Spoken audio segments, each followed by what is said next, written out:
নমস্কার, দেখছেন talk to Bangla. আমি অভিষেক রয়েছে আপনাদের সাথে। এই মুহূর্তে যে খবর নিয়ে উপস্থিত হয়েছি, রায়বেরেলিতে রাহুল গান্ধী যাওয়ার আগেই একদম সরাসরি তাকে যাতে ঢুকতে না দেওয়া হয় তাই জন্য পুলিশে একদম ছয় লাভ করে দেওয়া হলো। প্রচুর পুলিশ থাকলেন রায়বেরেলিতে। অর্থাৎ আপনারা বুঝে দেখুন, রায়বেরেলি যেখান থেকে রাহুল গান্ধী নিজে সাংসদ হয়েছেন, যেখান থেকে সাংসদ হয়ে তিনি একদম দেশের বিরোধী দলনেতা হিসেবে নিযুক্ত হয়েছেন, সেখানে তাকে তার সাংসদ ক্ষেত্রে ঢুকতে দেওয়া হচ্ছে না। একজন সাংসদ তার নির্বাচিত ক্ষেত্রে ঢুকতে পারছেন না, এরকম অবস্থা তৈরি হলো। কিন্তু শেষ পর্যন্ত কংগ্রেস পার্টির কার্যকর্তারা সেখানে যান এবং জড়ো হন। তার পরবর্তীতে রাহুল গান্ধী যান এবং দেখা করেন তিনি যে পরিবারের সঙ্গে দেখা করতে গিয়েছিলেন। সামগ্রিক ঘটনা আপনাদের বলি, রায়বেরেলিতে কয়েকদিন আগে একটি ভিডিও এসেছিল, সেখানে হরিওম নামের এক ব্যক্তি, তাকে পিটিয়ে খুন করা হয়েছিল উত্তরপ্রদেশে।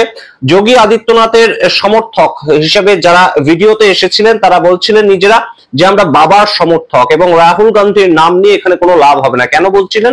তার কারণ এই যে হরিওম ব্যক্তি, তিনি মৃত্যুর সময় তাকে যখন মারা হচ্ছে তখন তিনি রাহুল গান্ধীর নাম বলে ডাকছিলেন। অত্যন্ত মর্মস্পর্শী এই ভিডিও দেখা যায় না চোখে।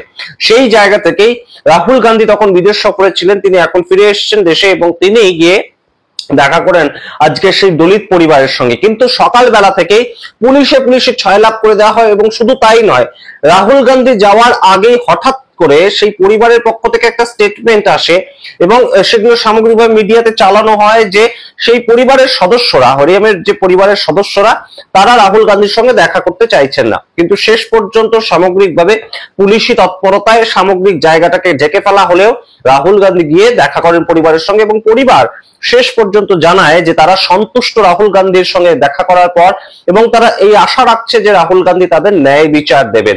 এবার আপনাদের জানাই যে সেই যে ভদ্রলোক মারা গিয়েছিলেন, যাকে দলিত বলে মেরে ফেলা হয়েছিল, তিনি কিন্তু সেখানে রাহুল গান্ধীর নাম ধরে তিনি ডেকেছিলেন মৃত্যুর সময়। একজন মানুষ তার বাবার নাম ধরছেন না, তার মায়ের নাম ধরছেন না, তার কতটা ভরসা রাহুল গান্ধী সেখানকার সাংসদ তার উপর আপনারা বোঝার চেষ্টা করুন। কিন্তু তার পরিবার কেন হঠাৎ করে রাহুল গান্ধী আসবেন তাদের বাড়িতে, তার সঙ্গে দেখা করতে চাইবে না, সেই সম্বন্ধে তারা বয়ান দেবে, এই বিষয়গুলো কিন্তু খুব বৃহত্তর ভাবে উঠে আসছিল আজকে সকাল থেকে। এবং সেই সকাল থেকে এই বিষয়গুলো উঠে আসার পরেই কংগ্রেস পার্টির সেখানকার যারা নেতা নেতৃত্ব তারা গিয়ে সেখানে ঝাঁপিয়ে পড়ে এবং পরিবারের সঙ্গে কথা বলে এবং সামগ্রিকভাবে তার পরবর্তী রাহুল গান্ধী যান। এবং রাহুল গান্ধী গিয়ে যখন বেরিয়ে আসেন দেখা করে, তখন বাইরে এসে প্রেসের সামনে রাহুল গান্ধী যে বলেন বক্তব্যটা, সেটা কিন্তু মারাত্মক একটা বক্তব্য।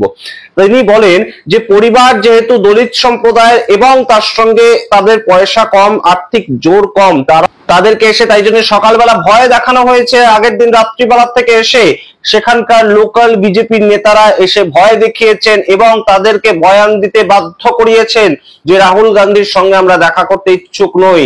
সুতরাং এই বিষয়গুলো যখন সামনে উঠে আসে, তখন যোগী আদিত্যনাথের যে সরকার, সেটাকে খুব একটা স্বচ্ছ ভাবমূর্তি কিংবা তাদের যে সাধারণ মানুষের প্রতি তাদের যে বিচার, সেটা কি আর সঠিক জায়গায় থাকে? দেশের কাছে কি মেসেজ পৌঁছায়?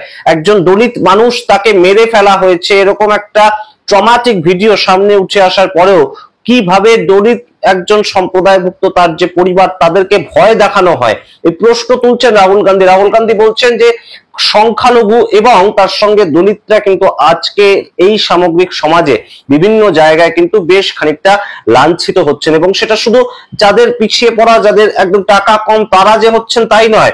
তার সঙ্গে রাহুল গান্ধী বক্তব্য রেখেছেন যে দেশের প্রধান বিচারপতি CJI BR গাওয়াই, তার দিকে জুতো ছোড়া মারা হচ্ছে, তিনি একজন সম্প্রদায় দলিত। এবং তার পরবর্তীতে ওয়াই পুরেন কুমার, তার দিকে একদম সরাসরি লাঞ্ছনার টিকা টিপ্পনি কেটে দেওয়া হচ্ছে। সারা জীবন ধরে তিনি কাজ করছেন কিন্তু তারপরেও তাকে সুইসাইড করতে হচ্ছে, তিনি দলিত সম্প্রদায়ভুক্ত মানুষ বলে। এই বিষয়গুলো এই আজকের ভারতে ঘটছে সম্পূর্ণ কিন্তু রাহুল গান্ধী এই তিনটে ঘটনাকে এক সুতোয় বেঁধেছেন। অর্থাৎ দেশের প্রধান বিচারপতি, তাকে দিল্লিতে ভরা কোর্টরুমে জুতো ছোড়া হয়েছে। ওয়াই পুরান কুমার একজন IPS, তাকে হরিয়ানাতে লাঞ্ছনার মুখোমুখি হতে হয়েছে, অপমানের মুখোমুখি হতে হয়েছে, তিনি দলিত বলে।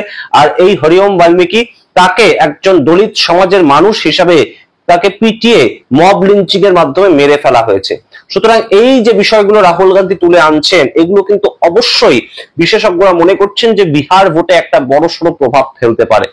এবং যোগী আদিত্যনাথের সরকার, আপনাদেরকে বলি, একদম সরাসরি মুখ্যমন্ত্রী দপ্তর থেকে মন্ত্রী গিয়ে যে দেখা করেছেন এই হরিওম বাল্মীকির পরিবারের সঙ্গে, তার পরবর্তীতে তাদেরকে আর্থিক সাহায্য কিংবা চাকরি দেওয়ার কথা যে ঘোষণা করেছে, সেই ক্ষেত্রে বহু দূরত্ব ছিল। তার কারণ কংগ্রেস পার্টি যতক্ষণ না পর্যন্ত বিষয়টা নিয়ে মুখ খুলছিল ততক্ষণ পর্যন্ত কোনোভাবেই সরকারের থেকে কেউ এই বিষয়টাতে এগিয়ে আসেননি। যখন কংগ্রেস পার্টি এটা নিয়ে আন্দোলন শুরু করেন বৃহত্তর ক্ষেত্রে, তখন এই বিষয়টাকে আরো ভালোভাবে নেয় যোগী আদিত্যনাথের সরকার। এবং সেখান থেকেই, যেখানে আজকে সকালবেলা বয়ান এসেছিল যে পরিবারের পক্ষ থেকে তারা রাহুল গান্ধীর সঙ্গে দেখা করতে চায় না, তাই সেখানকার সরকারি পুলিশ সেখানে পৌঁছে গিয়েছিলেন রাহুল গান্ধীকে আটকানোর জন্য। এবং রাহুল গান্ধী দেশের বিরোধী দলনেতা, শুধু দেশের বিরোধী দলনেতা নয়, তিনি সেখানকার সাংসদ, অর্থাৎ নিজের সংসদ ক্ষেত্রে সাংসদকে ঢুকতে দেওয়া হচ্ছে না। এবং সেটা কাজটা কে করছেন? রাজ্যের পুলিশ করছেন। এটা কোথায় কাঙ্ক্ষিত? এটা কতদূর পর্যন্ত যোগী আদিত্যনাথের সরকারের যে ছবিটা সেটাকে এগিয়ে নিয়ে যায়, এই প্রশ্নগুলো উঠছে।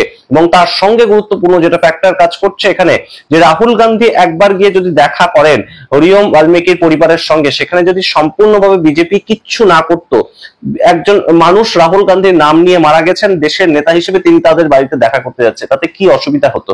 যোগী আদিত্যনাথের সরকার কি কোথাও গিয়ে পিছিয়ে যেত? এই বিষয়গুলো কিন্তু অবশ্যই উঠছে। বরঞ্চ এখন হরিওম বাল্মীকির বাড়ির লোক যেভাবে রাহুল গান্ধীর সঙ্গে দেখা করার পরে তারা বয়ান দিয়েছে যে রাহুল গান্ধীর উপর তারা ভরসা রাখছেন বিচারের জন্য, সুবিচারের জন্য, সেটা কি কোথাও গিয়ে যোগী আদিত্যনাথের একটা ফেলিয়ার নয়, তার সরকারের একটা ফেলিয়ার নয়? এই প্রশ্নগুলো কিন্তু অবশ্যই তুলছেন বিরোধীরা। এবং এই মুহূর্তে কংগ্রেসকে কেন ঝাঁপিয়ে পড়তে হলো শুধুমাত্র রাহুল গান্ধী দেখা করতে যাবেন বলে, সেটা গুরুত্বপূর্ণ।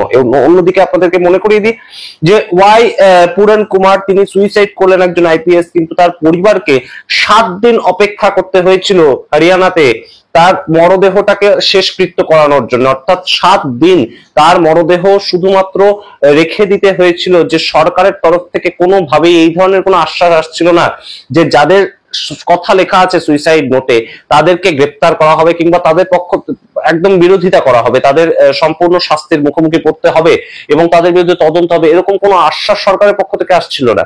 তাহলে এই যে বিষয়গুলো ঘটছে, এবং আপনাদেরকে আগেই জানিয়েছি, আজ সকালেই আমরা জানিয়েছি যে ভিডিওটাতে, একদম সরাসরি অ্যাটর্নি জেনারেল অফ ইন্ডিয়া, তিনি এতদিন পর 6ই অক্টোবর ঘটনাটা ঘটেছে, 16ই অক্টোবর তিনি এসে পারমিশন দিয়েছেন যে না, বিচারপতি, দেশের প্রধান বিচারপতি, তাকে জুতো ছোড়ার ঘটনাটা যিনি ঘটিয়েছিলেন তার বিরুদ্ধে একটা স্টেপ নেওয়া হবে।